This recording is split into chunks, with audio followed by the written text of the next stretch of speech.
ਸਤਿ ਸ਼੍ਰੀ ਅਕਾਲ ਜੀ। ਪੰਜਾਬੀ ਰੇਡੀਓ ਤੇ ਪੰਜਾਬੀ ਟੀਵੀ USA ਵੇਖ ਅਤੇ ਸੁਣ ਰਹੇ ਸਾਰੇ ਸਰੋਤਿਆਂ ਦਾ beyond the headlines with Mandeep Punia programme ਦੇ ਵਿੱਚ ਬਹੁਤ-ਬਹੁਤ ਸਵਾਗਤ ਹੈ।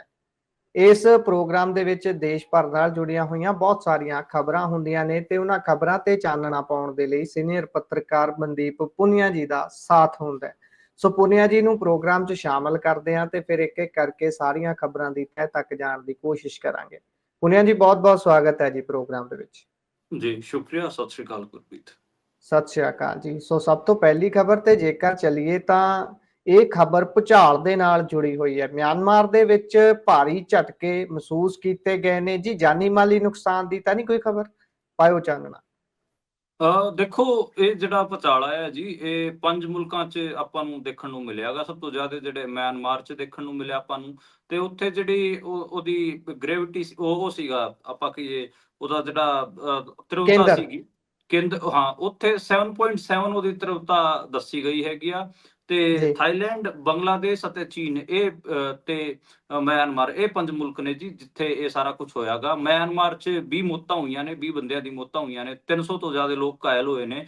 ਮਿਆਂਮਾਰ ਦੀਆਂ ਤਾਂ ਜੀ ਬਹੁਤ ਸਾਰੀਆਂ ਵੀਡੀਓਜ਼ ਵਾਇਰਲ ਹੋ ਰਹੀਆਂ ਨੇ ਸੋਸ਼ਲ ਮੀਡੀਆ ਤੇ, ਜਿੱਥੇ ਵੱਡੇ ਵੱਡੇ ਕਈ ਮੰਜ਼ਿਲਾ ਇਮਾਰਤਾਂ ਡਿੱਗ ਰਹੀਆਂ ਨੇ ਤੇ ਉਹਨਾਂ ਦੀ ਲੋਕ ਵੀਡੀਓ ਵੀ ਬਣਾ ਰਹੇ ਨੇ। ਲੋਕ ਉਹਨਾਂ 'ਚ ਫਸੇ ਵੀ ਹੋਏ ਨੇ।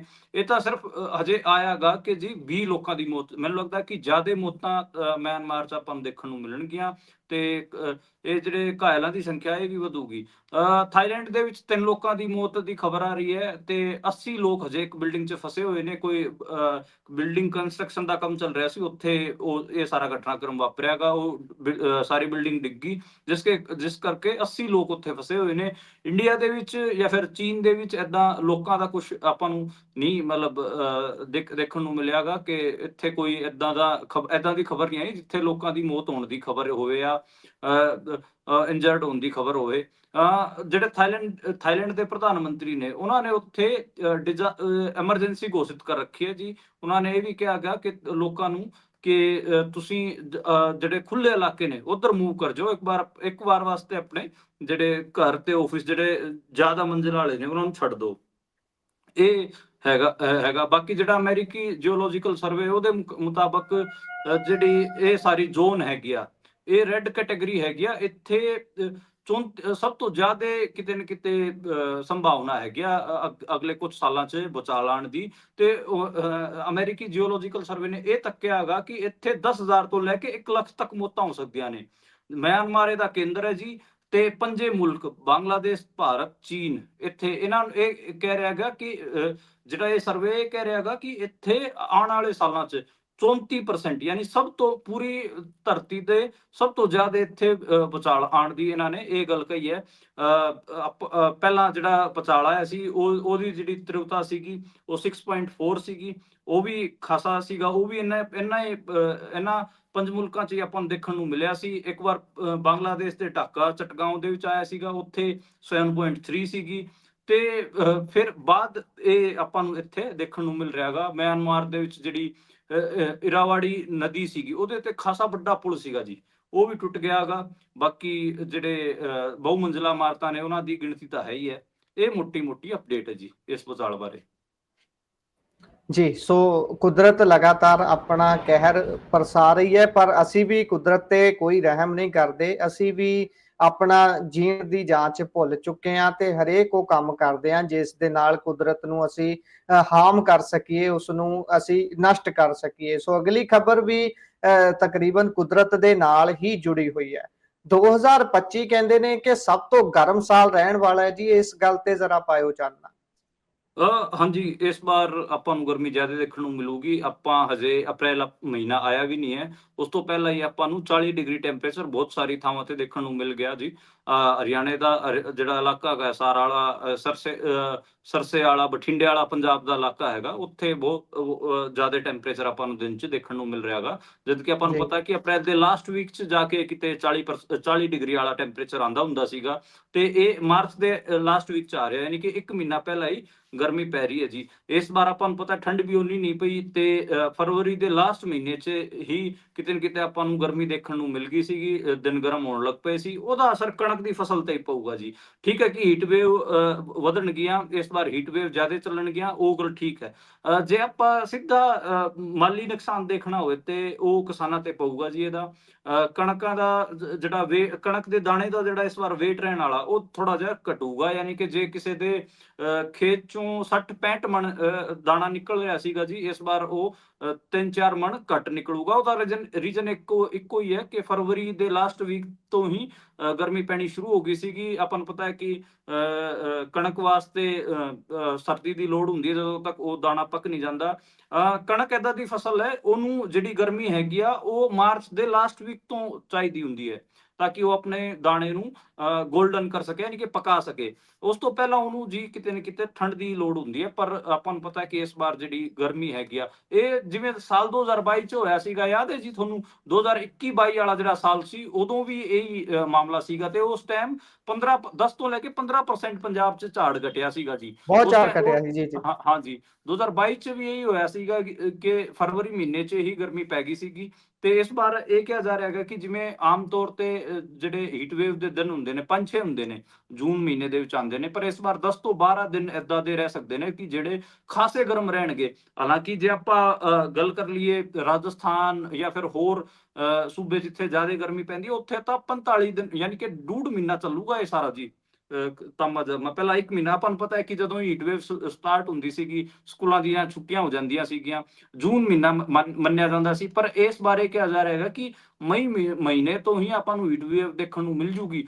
ਤੇ ਜਿਹੜਾ 45 ਡਿਗਰੀ ਦਾ ਆંકੜਾ ਹੈਗਾ, ਉਹ ਅਪ੍ਰੈਲ ਦੇ ਲਾਸਟ ਵੀਕ ਚ ਜਾ ਕੇ ਆਪਾਂ ਨੂੰ ਦੇਖਣ ਨੂੰ ਮਿਲ ਜੂਗਾ 45 ਡਿਗਰੀ ਦਾ। ਤਾਂ ਯਾਨੀ ਕਿ ਇਸ ਵਾਰ 5 ਡਿਗਰੀ ਦਾ ਬਹੁਤ ਵੱਡਾ ਫਰਕ ਹੁੰਦਾ ਹੈ ਕਿ ਉਹ ਫਲਕਚੁਏਟ ਕਰ ਰਿਹਾ ਹੈਗਾ ਜੀ। ਇਹ ਮੋਟਾ ਆਪਾਂ ਨੂੰ ਦੇਖਣ ਨੂੰ ਮਿਲ ਰਿਹਾ ਹੈਗਾ। ਬਾਕੀ ਜਿਹੜੀ ਰਾਹਤ ਆਣੀ ਹੈਗੀ ਆ, ਉਹ ਆਪਾਂ ਨੂੰ ਪਤਾ ਕਿ ਮਾਨਸੂਨ ਤੋਂ ਹੀ ਆਣੀ ਹੈ। ਮਾਨਸੂਨ ਇਸ ਵਾਰ ਹਜੇ ਮਤਲਬ ਜਿਹੜਾ IMD ਉਹ ਤਾਂ ਇਹੀ ਕਹਿ ਰਿਹਾ ਹੈਗਾ ਕਿ ਜੀ ਮਾਨਸੂਨ ਤਾਂ ਠੀਕ ਟਾਈਮ ਤੇ ਹੈ, ਪਰ ਉਹ ਦੇਖਣਾ ਪਊਗਾ ਕਿ ਕੀ ਹਿਸਾਬ ਕਿਤਾਬ ਚੱਲਦਾ ਹੈਗਾ। ਨਿਊਜ਼ ਤੋਂ ਪਹਿਲਾਂ ਮਤਲਬ ਹੈ ਨਹੀਂ ਜੀ। ਤੇ ਰਾਜਸਥਾਨ, ਪੰਜਾਬ, ਹਰਿਆਣੇ ਦੇ ਵਿੱਚ 3 ਦਿਨ ਲਗਾਤਾਰ ਤੇਜ਼ ਹਵਾਵਾਂ ਚੱਲਣਗੀਆਂ ਜੀ। ਤੇ ਜੀ ਮੌਸਮ ਆਪਾਂ ਨੂੰ ਪਤਾ ਸੁੱਖਾ ਵੀ ਹੈ, ਤੇ ਜਿਹੜੀ ਧੂੜ ਹੈ ਉਹ ਵੀ ਉੱਡੂਗੀ ਕਿਉਂਕਿ ਸੁੱਖਾ ਹੈਗਾ ਜੀ। ਤੇ ਇਹ ਜੀ ਮੋਟਾ ਦੇਖਣ ਨੂੰ ਮਿਲ ਰਿਹਾ ਹੈ। ਬਾਕੀ ਇੱਕ ਖਬਰ ਹੋਰ ਮੈਂ ਦੱਸ ਦਿਆਂ ਕਿ ਜਿਸ ਹਿਸਾਬ ਦੀ ਗਰਮੀ ਪੈ ਰਹੀ ਹੈ, ਉਸ ਹਿਸਾਬ ਨਾਲ ਜਿਹੜੇ ਜਲਾਸ਼य ਹੈਗੇ, ਯਾਨੀ ਕਿ ਜਿਹੜੇ ਪਾਣੀ ਦੇ ਉਹ ਨੇ ਆਪਣੇ ਨੈਚੁਰਲ ਰਿਸੋਰਸ ਵਾਲੇ, ਚਾਹੇ ਨਦੀਆਂ ਹੋ ਗਈਆਂ ਆ, ਛੱਪੜ ਹੋ ਗਿਆ, ਹੋਰ ਚੀਜ਼ਾਂ, ਕੂਏ ਵਗੈਰਾ ਹੋ ਗਏ, ਖੂਹ ਵਗੈਰਾ ਹੋ ਗਏ, ਉੱਥੇ ਵੀ ਪਾਣੀ ਘਟ ਰਿਹਾ ਹੈਗਾ ਜੀ। ਤਕਰੀਬਨ 14 ਨਦੀਆਂ ਨੇ ਏਦਾਂ ਦੀਆਂ ਜਿੱਥੇ ਪਾਣੀ ਘਟਿਆਗਾ ਜੀ। ਪੰਜਾਬ ਦੀਆਂ ਵੀ ਹੈਗੀਆਂ। 50% ਤੋਂ ਲੈ ਕੇ 34% ਤੋਂ ਲੈ ਕੇ 50% ਤੱਕ ਜਿਹੜਾ ਇਸ ਵਾਰ ਵਾਟਰ ਟੇਬਲ ਹੈ ਅੱਡ ਨਦੀਆਂ ਦਾ ਤੇ ਅੱਡ ਜਲਾਸ਼ਿਆਂ ਦਾ, ਉਹ ਆਪਾਂ ਨੂੰ ਘੱਟ ਦੇਖਣ ਨੂੰ ਮਿਲੂਗਾ। ਵਾਟਰ ਬੋਡੀਜ਼ ਇਸ ਵਾਰ ਕਿਉਂਕਿ ਸੁੱਖਾ ਮੌਸਮ ਰਹਿਣ ਵਾਲਾ ਜੀ। ਜਦੋਂ ਤੱਕ ਮਾਨਸੂਨ ਨਹੀਂ ਆਊਗਾ ਉਦੋਂ ਤੱਕ ਰਾਹਤ ਨਹੀਂ ਮਿਲਣੀ। ਹੀਟ ਵੇਵ ਚੱਲੂਗੀ ਤਾਂ ਉਹਦਾ ਉਸ ਟਾਈਮ ਜਿਹੜਾ ਪਾਣੀ ਦੀ ਇਵੈਪੋਰੇਸ਼ਨ ਹੁੰਦੀ ਹੈ ਉਹ ਵੀ ਜ਼ਿਆਦਾ ਹੁੰਦੀ ਹੈ। ਇਸ ਕਰਕੇ ਜੀ ਇਸ ਵਾਰ ਆਪਾਂ ਨੂੰ ਵਾਟਰ ਬੋਡੀਜ਼ ਦੇ ਵਿੱਚ ਘੱਟ ਪਾਣੀ ਦੇਖਣ ਨੂੰ ਮਿਲੂਗਾ। ਉਹਦਾ ਅਸਰ ਵੀ ਕਿਸਾਨੀ ਤੇ ਆਪਾਂ ਨੂੰ ਦੇਖਣ ਨੂੰ ਸਿੱਧਾ ਹੀ ਮਿਲੂਗਾ ਜੀ। ਜੀ ਸੋ ਵੇਖਦੇ ਹਾਂ ਬਣਦਾ ਕੀ ਹੈ। ਜੇਕਰ ਅਗਲੀ ਖਬਰ ਤੇ ਚਲੀਏ ਤਾਂ ਇਹ ਕਾਮੇਡੀਅਨ ਕੁਨਾਲ ਕਾਮਰਾ ਉਹਨਾਂ ਨਾਲ ਜੁੜੀ ਹੋਈ ਹੈ। ਉਹਨਾਂ ਨੇ ਅਗਾਊਂ ਜ਼ਮਾਨਤ ਲੈ ਲਈ ਹੈ ਜੀ। ਕੀ ਕਹਿ ਰਹੇ ਨੇ ਕੁਨਾਲ ਕਾਮਰਾ? ਹਾਂਜੀ, ਮਦਰਾਸ ਹਾਈਕੋਰਟ ਜਿਵੇਂ ਉਹਨਾਂ ਨੇ ਸ਼ਿਵ ਸੈਨਾ ਦੇ ਕਾਰਜਕਰਤਾ ਨੂੰ ਫੋਨ ਤੇ ਦੱਸਿਆ ਸੀ ਕਿ ਉਹ ਤਾਮਿਲਨਾਡੂ 'ਚ ਹੈਗੇ ਆ, ਤੇ ਤਾਮਿਲਨਾਡੂ ਤੋਂ ਹੀ ਉਹਨਾਂ ਨੇ ਇਹ ਅਗਰਿਮ ਜ਼ਮਾਨਤ, ਜਿਹਨੂੰ ਆਪਾਂ ਇੰਟਰੀਮ ਬੇਲ ਕਹਿੰਦੇ ਆ, ਉਹ ਲਈ ਹੈ ਜੀ। ਤੇ ਇਹ ਕਿਤੇ ਨਾ ਕਿਤੇ 7 ਅਪ੍ਰੈਲ ਤੱਕ ਉਹਨਾਂ ਨੂੰ ਮਿਲੀ ਹੈ ਜੀ ਮਦਰਾਸ ਹਾਈਕੋਰਟ ਵੱਲੋਂ। ਤੇ ਇਹ ਜਿਹੜੇ ਵਕੀਲ ਨੇ ਇਹ PUCL ਨਾਲ ਜੁੜੇ ਹੋਏ ਨੇ ਜੀ। PUCL ਆਪਾਂ ਪਹਿਲਾਂ ਵੀ ਗੱਲ ਕਰ ਚੁੱਕੇ ਹਾਂ ਕਿ ਮਾਨਵ ਅਧਿਕਾਰ ਜਿਹੜੀ ਸੰਸਥਾ ਹੈਗੀ ਆ, ਜਿਸ 'ਚ ਪੂਰੇ ਇੰਡੀਆ ਭਰ ਦੇ ਜਿਹੜੇ ਹੈਗੇ ਆ ਉਹ ਵਕੀਲ ਜੁੜੇ ਹੋਏ ਨੇ। ਵੀ ਸੁਰੇਸ਼ ਨਾਂ ਦੇ ਜਿਹੜੇ PUCL ਦੇ ਜਨਰਲ ਸਕੱਤਰ ਵੀ ਨੇ, ਮੈਂ ਉਹਨਾਂ ਨੂੰ ਪਰਸਨਲੀ ਵੀ ਜਾਣਦਾ, ਮੇਰੀ ਗੱਲਬਾਤ ਵੀ ਉਸ ਤੋਂ ਬਾਅਦ ਉਹਨਾਂ ਨੇ ਕਿਹਾ ਕਿ ਠੀਕ ਹੈ, ਆਪਾਂ ਜਿੰਨਾ ਇਹਦਾ ਸਹਾਰਾ ਲਾ ਸਕਦੇ ਸੀ ਉਹਨਾਂ ਲਾਤਾ। ਮੁੰਡਾ ਵਧੀਆ ਕੰਮ ਕਰਦਾ ਹੈਗਾ। ਇਹ ਸੀਗਾ ਉਹਨਾਂ ਦਾ। ਤੇ ਮੈਂ ਪਹਿਲਾਂ ਵੀ ਕੱਲ ਖਬਰ 'ਚ ਅਪਡੇਟ ਦਿੱਤੀ ਸੀ ਕਿ ਕੁਨਾਲ ਕਾਮਰਾ ਨੂੰ ਬੰਬੇ ਜਿਹੜਾ ਖਾਰ ਪੁਲਿਸ ਸਟੇਸ਼ਨ, ਉੱਥੇ ਇਨਵੈਸਟੀਗੇਸ਼ਨ ਜੁਆਇਨ ਕਰਨ ਵਾਸਤੇ ਬੁਲਾਇਆ ਗਿਆ ਜੀ। 31 ਮਾਰਚ ਨੂੰ ਉਹਨਾਂ ਨੂੰ ਕਿਹਾ ਸੀਗਾ ਕਿ ਤੁਸੀਂ ਉੱਥੇ ਪਹੁੰਚੋ।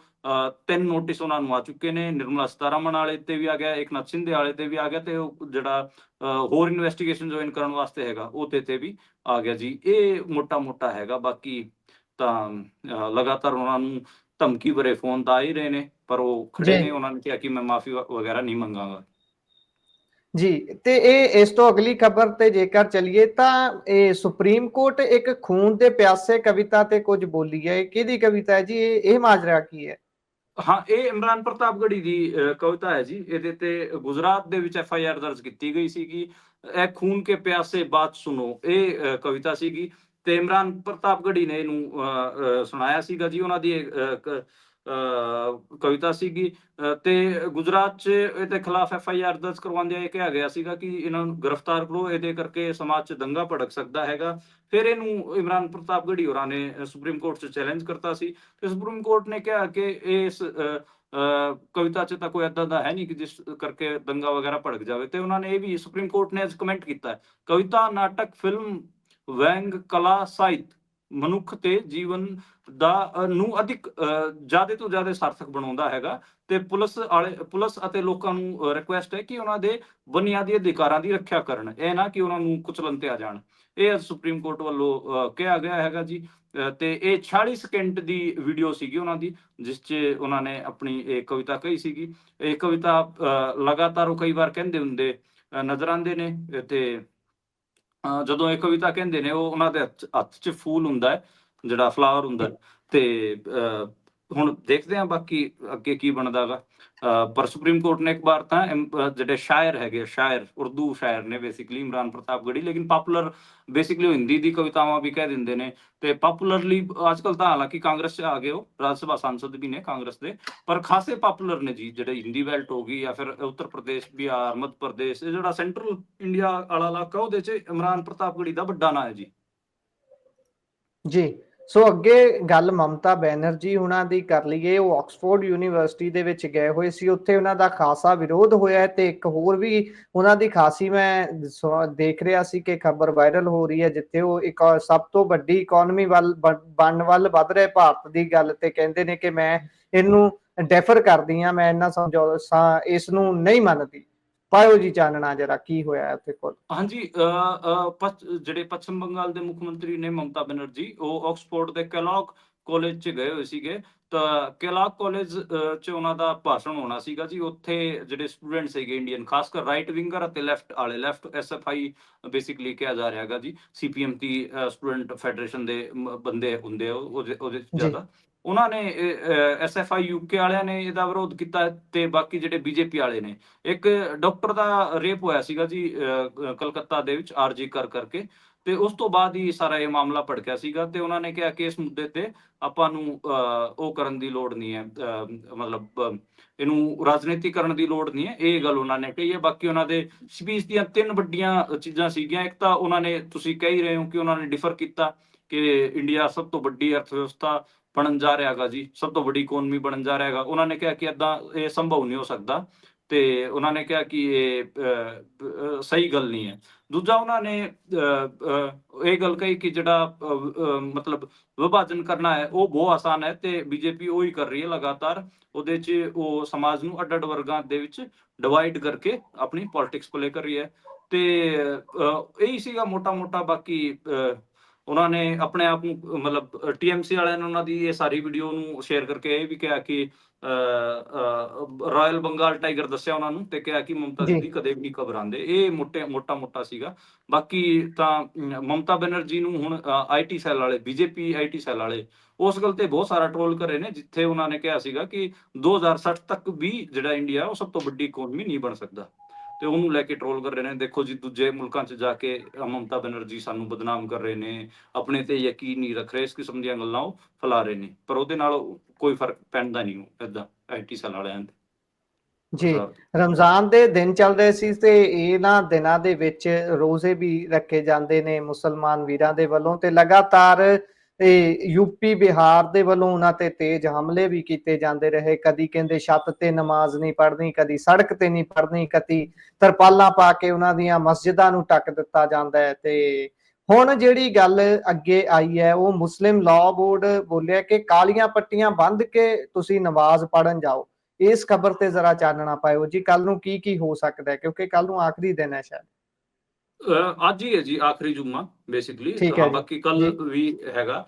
ਤੇ ਦੇਖੋ ਇਸ ਵਾਰ ਕੀ ਹੋ ਰਿਹਾ, ਈਦ ਇਹ ਰਮਜ਼ਾਨ ਦਾ ਮਹੀਨਾ ਆਪਾਂ ਨੂੰ ਪਤਾ ਕਿ ਕਿਸ ਕਿਸਮ ਦਾ ਗਿਆ ਮੁਸਲਮਾਨਾਂ ਵਾਸਤੇ, ਉਦਾਂ ਪਵਿੱਤਰ ਮਹੀਨਾ ਮੰਨਿਆ ਜਾਂਦਾ ਹੈਗਾ।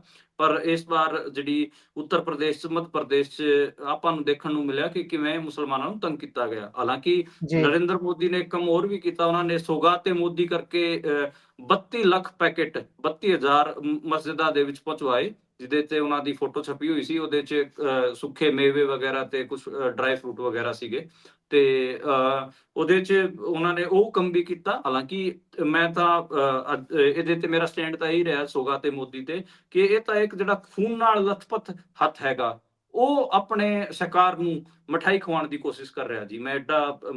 ਸਾਡਾ ਤਾਂ ਸਟੈਂਡ ਇਹ ਹੈ। ਮੇਰੀ ਤੇ ਪ੍ਰੋਫੈਸਰ ਅਪੂਰਨ ਨਾਲ ਗੱਲਬਾਤ ਵੀ ਹੋਈ ਸੀ, ਪ੍ਰੋਫੈਸਰ ਅਪੂਰਨ ਨੇ ਤਾਂ ਸ਼ਾਇਦ ਇਹਦੇ ਤੇ ਲਿਖਿਆ ਵੀ ਹੈ, ਮੈਂ ਵੀ ਇਹਦੇ ਤੇ ਲਿਖਿਆਗਾ ਜੀ, ਤੇ ਵੀਡੀਓ ਵੀ ਕੀਤੀ ਹੈ।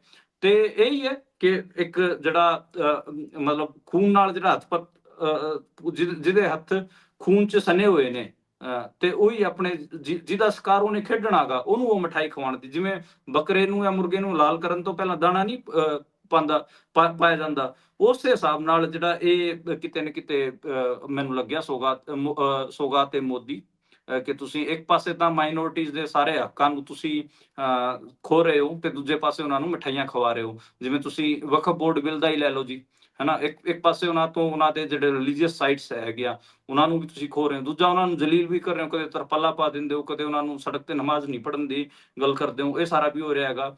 ਤੇ ਜਿਵੇਂ ਉਹਨਾਂ ਦੀ ਯੂਨੀਵਰਸਿਟੀਆਂ ਸੀਗੀਆਂ, ਉਹਨਾਂ ਦੇ ਜਿਹੜੇ ਮਾਈਨੋਰਿਟੀ ਸਟੇਟਸ ਸੀਗੇ, ਉਹ ਵੀ ਉਹਨਾਂ ਨੇ ਖੋਲੇ।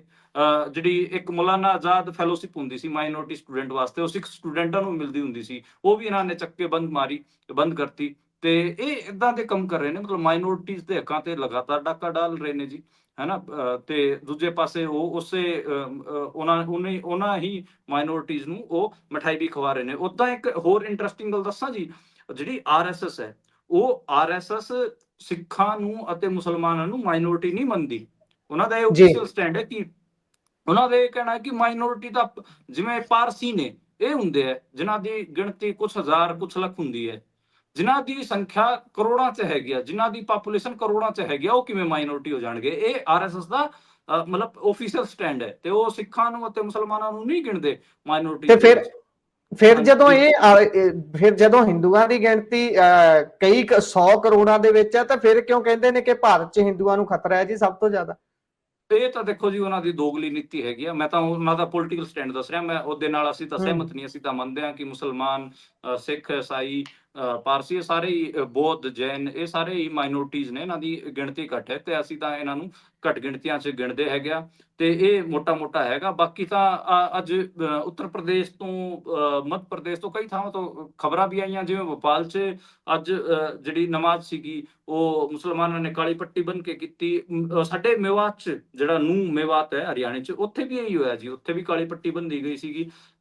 ਮੇਰਠ 'ਚ ਪੁਲਿਸ ਨੇ ਤੇ ਉਹ ਸਿਕਿਉਰਿਟੀ ਫੋਰਸਿਸ ਤੈਨਾਤ ਕਰ ਰੱਖੇ ਸੀਗੇ, ਮੇਰਠ, ਸੰਭਲ, ਉੱਥੇ ਉਹ ਡਰੋਨ ਵਗੈਰਾ ਵੀ ਉਡਾ ਰਹੇ ਸੀ, ਮੁਸਲਮਾਨਾਂ ਨੂੰ ਡਰਾ ਰਹੇ ਸੀ। ਜਿਹੜੇ ਮੁਸਲਮਾਨ ਨੇ ਕਾਲੀ ਪੱਟੀ ਬੰਨੀ ਹੋਈ ਸੀ, ਉਹ ਪੁਲਿਸ ਵਾਲੇ ਉਹਦੇ ਤੇ ਦੁਪੱਟਾ ਮਾਰ ਕੇ ਉਹ ਕਾਲੀ ਪੱਟੀ ਖੋਲ ਰਹੇ ਸੀਗੇ। ਇਹ ਸਾਰਾ ਵੀ ਆਪਾਂ ਨੂੰ ਦੇਖਣ ਨੂੰ ਮਿਲਿਆ। ਇਹ ਜਿਹੜਾ ਉੱਤਰ ਪ੍ਰਦੇਸ਼ ਆ, ਉੱਥੇ ਜ਼ਿਆਦਾ ਇਹ ਕੰਮ ਚੱਲਿਆ ਜੀ, ਜਿੱਥੇ ਪੁਲਿਸ ਡਰਾਉਣੇ ਫਲੈਗ ਮਾਰਚ ਕੱਢ ਰਹੀ ਹੈ ਜੀ, ਉਹਨਾਂ ਨੂੰ ਡਰੋਨ ਉਡਾ ਕੇ ਡਰਾ ਰਹੀ ਹੈ ਜੀ। ਤੇ ਮਤਲਬ ਜੇ ਉਹ ਕਾਲੀ ਪੱਟੀ ਬੰਨ ਕੇ ਜੇ ਵਕਫ ਬੋਰਡ ਬਿੱਲ ਦਾ ਵਿਰੋਧ ਕਰਨ ਦੀ ਵੀ ਗੱਲ ਕਰ ਰਹੇ ਨੇ, ਤਾਂ ਉਹਨਾਂ ਦੀ ਕਾਲੀਆਂ ਪੱਟੀਆਂ ਤੱਕ ਖੋਲ ਲੈ ਰਹੇ ਨੇ।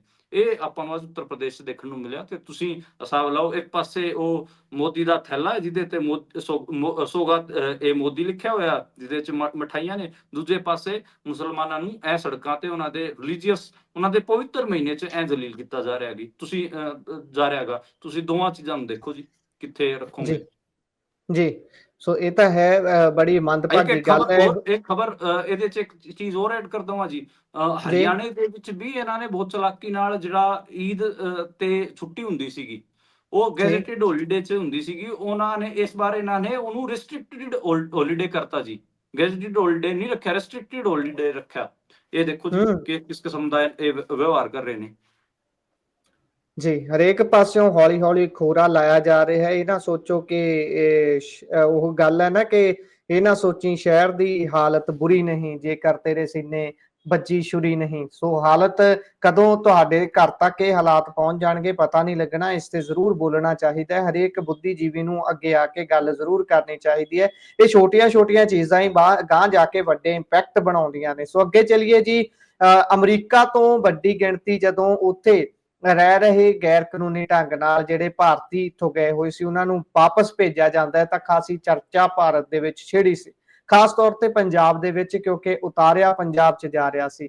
ਤੇ ਹੁਣ ਜਿਹੜੀ ਸੰਸਦ ਦੇ ਵਿੱਚ ਜਾਣਕਾਰੀ ਸਾਂਝੀ ਕੀਤੀ ਗਈ ਹੈ, ਜ਼ਰਾ ਇਸ ਤੇ ਚਾਨਣਾ ਪਾਇਓ ਕਿ 636 ਭਾਰਤੀ ਦੱਸ ਰਹੇ ਨੇ ਕਿ ਵਾਪਸ ਆਏ ਨੇ ਜੀ ਹੁਣ ਤੱਕ। ਇਹ ਕਿਹੜੇ ਉਹੀ ਨੇ ਜਿਹੜੇ ਗਵਰਨਮੈਂਟ ਵੱਲੋਂ ਭੇਜੇ ਗਏ ਨੇ ਜਾਂ ਆਪਣੀ ਚੁਆਇਸ ਦੇ ਨਾਲ ਵੀ ਆਏ ਹੋਏ ਨੇ, ਜਾਂ ਕਿਵੇਂ ਹੈ? ਜਰਾ ਪਾਇਓ ਚਾਨਣਾ ਇਸ ਤੇ। ਹਾਂਜੀ, ਇਹ ਉਹੀ ਨੇ ਜਿਹੜੇ ਅਮਰੀਕਾ ਨੇ ਡਿਪੋਰਟ ਕੀਤੇ ਨੇ। 636 ਜਿਹੜੇ ਇੰਡੀਅਨ ਸਿਟੀਜ਼ਨ ਸੀ ਉਹਨਾਂ ਨੂੰ ਡਿਪੋਰਟ ਕੀਤਾ ਗਿਆ ਹੈਗਾ ਜੀ।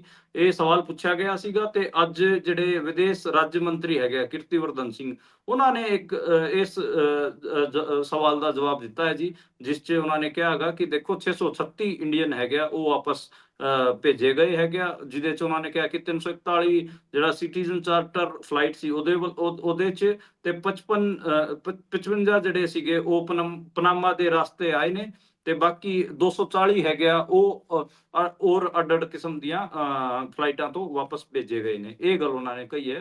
ਮੈਨੂੰ ਤਾਂ ਇਹਦੇ ਤੇ ਜਿਹੜੀ ਉਹਨਾਂ ਨੇ ਕੈਟਾਗਰਾਈਜੇਸ਼ਨ ਕੀਤੀ ਉਹ ਮੈਨੂੰ ਤਾਂ ਸਮਝ ਨਹੀਂ ਆਈ ਕਿ ਕੀ ਉਹਨਾਂ ਨੇ ਕੈਟਾਗਰਾਈਜੇਸ਼ਨ ਕੀਤੀ ਹੈਗੀ ਆ। ਮਿਲਟਰੀ ਪਲੇਨ ਨੂੰ ਜੇ ਉਹ ਸਿਟੀਜ਼ਨ ਚਾਰਟਰ ਫਲਾਈਟ ਦੱਸ ਰਹੇ ਨੇ, ਇਹ ਤਾਂ ਆਪਣੇ ਆਪ 'ਚ ਹੀ ਮੈਨੂੰ ਥੋੜਾ ਜਿਹਾ ਉਹ ਲੱਗਿਆ ਜੀ, ਔਖਾ ਅਜੀਬ ਹੀ ਲੱਗਿਆ। ਮੈਨੂੰ ਲੱਗਦਾ ਕਿ ਉਹਨਾਂ ਨੇ ਜਿਹੜੀ ਆਪਣੇ ਤੇ ਦਾਗ ਲੈਣ ਦੀ ਬਜਾਏ ਉਹਨਾਂ ਨੇ ਇੱਕ ਸੌਖਾ ਰਸਤਾ ਚੁਣਿਆ ਤੇ ਜਿਹੜਾ ਸਹੀ ਜਾਣਕਾਰੀ ਸੀ, ਮੈਂ ਅਜੇ ਡਾਊਟ ਹੈ ਕਿ ਇਹ ਸਹੀ ਜਾਣਕਾਰੀ ਉਹਨਾਂ ਨੇ ਨਹੀਂ ਦਿੱਤੀ ਜੀ।